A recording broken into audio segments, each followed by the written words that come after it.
বার্তাকক্ষে সর্বশেষ সংবাদ শিরোনামে আপনাদের স্বাগত। সঙ্গে আছি রীতা চৌধুরী। রাজধানীর মিরপুরে পশ্চিম শেওড়াপাড়ার শামীম সরণি রোডের একটি বাসা থেকে এক কাজের মেয়ের লাশ উদ্ধার করেছে পুলিশ। বুধবার রাত 11টার দিকে বাসা থেকে ঝুলন্ত অবস্থায় তার লাশ উদ্ধার করে পুলিশ। মেয়েটির নাম আলেয়া। সে গেল 1 বছর ধরে যমুনা ব্যাংক কর্মকর্তা সৈয়দ মাহবুব হোসেনের বাসায় কাজ করত। পুলিশ প্রাথমিকভাবে এটিকে আত্মহত্যা বললেও এলাকাবাসী বলছে মৃত্যুটি রহস্যজনক। এই ঘটনায় এখন পর্যন্ত কাউকে আটক করেনি পুলিশ। অন্যদিকে এই ঘটনা সম্পর্কে জানতে চাইলে সাংবাদিকদের সামনে আসেননি বাড়ির মালিক সৈয়দ মাহবুব। এই ঘটনায় মিরপুর মডেল থানায় একটি মামলা হয়েছে। আলেয়ার গ্রামের বাড়ি লালমনিরহাট। বাংলাদেশ কৃষি বিশ্ববিদ্যালয় নির্বাচিত শিক্ষক সমিতির সদস্যদের সাথে মতবিনিময় করেছেন বিরোধী দলীয় নেতা বেগম খালেদা জিয়া।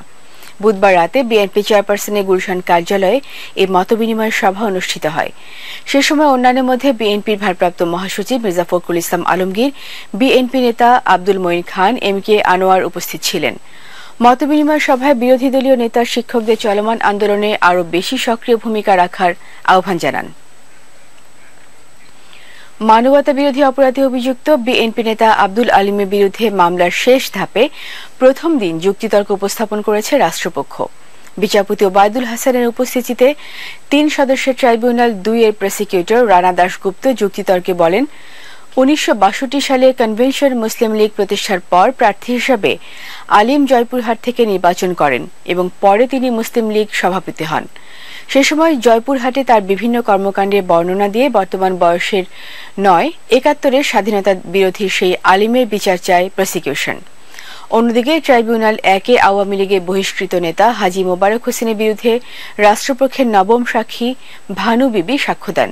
সাক্ষ্যে তিনি বলেন, 71-এ মোবারক হোসেন সহ বদর বাহিনীর সহায়তায় তার স্বামীকে হত্যা করা হয়। প্রতিরক্ষা খাত নয়, শিক্ষা খাতে বরাদ্দ বৃদ্ধি করে প্রাথমিক শিক্ষা সহ সকল শিক্ষার মান উন্নয়নে সরকারি ভূমিকা রাখা উচিত বলে মন্তব্য করেছেন টিআইবি নির্বাহী পরিচালক ড. ইফতেখারুজ্জামান।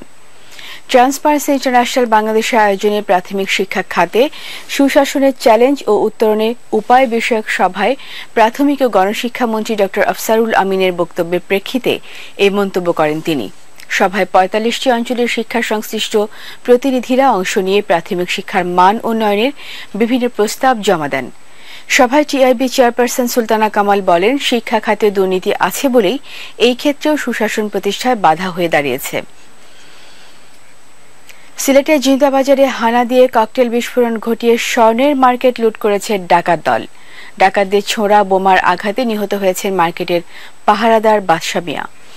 বুধবার রাত 8টার দিকে হঠাৎ করে 15 থেকে 20 জনের একটি ডাকাত দল জিন্দাবাজারে অর্ধশতাধিক ককটেলের বিস্ফোরণ ঘটায়। বেশ কয়েক রাউন্ড ফাঁকা গুলি ছুড়লে পুরো এলাকায় আতঙ্ক ছড়িয়ে পড়ে। এক পর্যায়ে নেহার মার্কেটের 20 থেকে 25টি স্বর্ণের দোকান লুট করে তারা। সে সময় আহত হয় মার্কেটের পাহারাদার সহ 20 জন। পরে হাসপাতালে নেয়ার পথে পাহারাদার মারা যায়। প্রতিবাদে ব্যবসায়ীরা রাস্তা অবরোধ করে বিক্ষোভ করে। আত্মহত্যা করেছেন যুক্তরাষ্ট্রের চাঞ্চল্যকর অপহরণ মামলায় যাবজ্জীবন সাজাপ্রাপ্ত কয়েদি আরিয়েল ক্যাস্ট্রো। কারা কর্মকর্তাদের বরাত দিয়ে বিবিসি জানায়, মঙ্গলবার রাতে ওহিওর অরেঞ্জ কারাগারের সেলে বন্দী ক্যাস্ট্রো গলায় ফাঁস দিয়ে আত্মহত্যা করে। চলতি বছরের মে মাসে 3 মার্কিন নারীকে অপহরণ এবং তাদের দীর্ঘ 1 দশক ধরে আটকে রাখার ঘটনায় 53 বছরের ক্যাস্ট্রোকে গ্রেপ্তার করে পুলিশ। তার বিরুদ্ধে ওই নারীদের শিকল দিয়ে বেঁধে রাখা এবং তাদের উপর যৌন নির্যাতন চালানোরও অভিযোগ আনা হয়েছিল। এসব অপরাধে গেল 1 আগস্ট তার বিরুদ্ধে যাবজ্জীবন সাজা ঘোষণা করে আদালত। বার্তাকক্ষে এখন পর্যন্ত এই ছিল আমার হাতে